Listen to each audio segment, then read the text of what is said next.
নমস্কাৰ, মই অলিম্পিকা বৰা আপোনালোকক পুনৰবাৰ স্বাগতম জনাইছো মোৰ অন্য এটা ভিডিঅ'লৈ। আজি উপস্থিত আছো বশিষ্ঠাশ্ৰম দেৱালয়ত।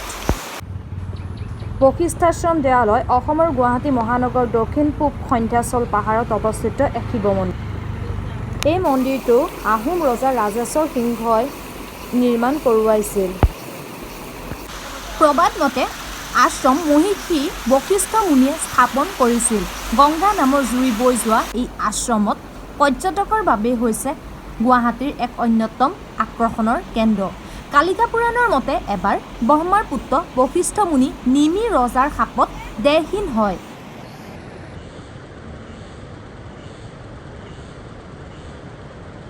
সন্ধ্যাচল পাহাৰত বিষ্ণুক তপস্যা কৰিবলৈ আৰম্ভ কৰে।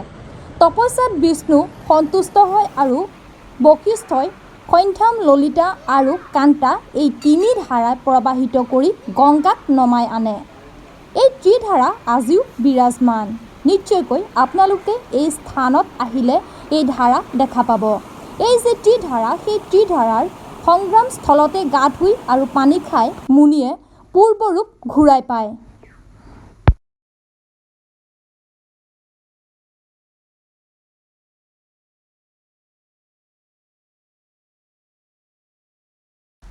বশিষ্ঠ মুনিৰ নামৰ পৰাই এই আশ্ৰমৰ নাম বশিষ্ঠাশ্ৰম হয়।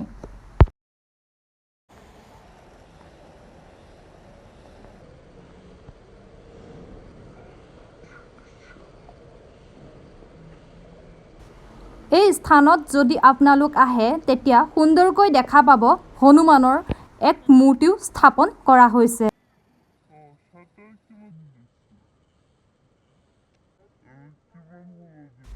বশিষ্ঠাশ্ৰমত গৈ তাত থকা এজন পূজাৰীৰ সৈতেও কথা পাতিবলৈ চেষ্টা কৰিলোঁ আৰু শুনো আহক কি ক'লে। पंडित जी जय श्री राम। जय श्री राम। आप कहाँ से हो? बिहार से। बिहार से हो? सीतामढ़ी जिला। अच्छा, बढ़िया। मिथिला धाम। अच्छा। जनक जानकी माता की जन्मभूमि पे। अच्छा, और सबसे पहले तो लक्ष्मी जी जन्म ली थी। अच्छा, और तो वहीं सीतामढ़ी, उन्हीं के नाम सीतामढ़ी हुई। अच्छा, आप आसाम कब आए हो? कितने दिनों से आसाम पे रहे हो? 2008 में।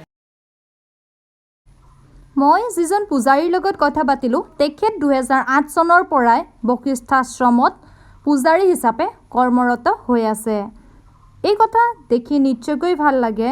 যি আমাৰ তীৰ্থস্থানসমূহ আছে সেই তীৰ্থস্থানসমূহে সমগ্ৰ ভাৰতবৰ্ষৰ লগত একত্ৰিত কৰি ৰাখে। আমাৰ কলা কৃষ্টি সংস্কৃতি এই সকলোবোৰৰ এক সুন্দৰ নিদৰ্শন এই স্থানসমূহে দাঙি ধৰে।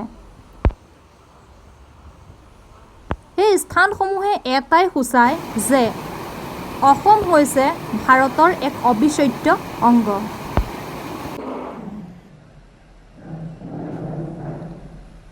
বশিষ্ঠাশ্ৰম হৈছে অসমৰ এক ঐতিহাসিক তথা ঐতিহ্যমণ্ডিত তীৰ্থস্থান।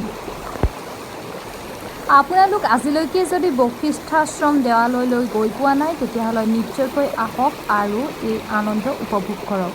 আজিলৈ আহিছোঁ, ধন্যবাদ, বাই বাই।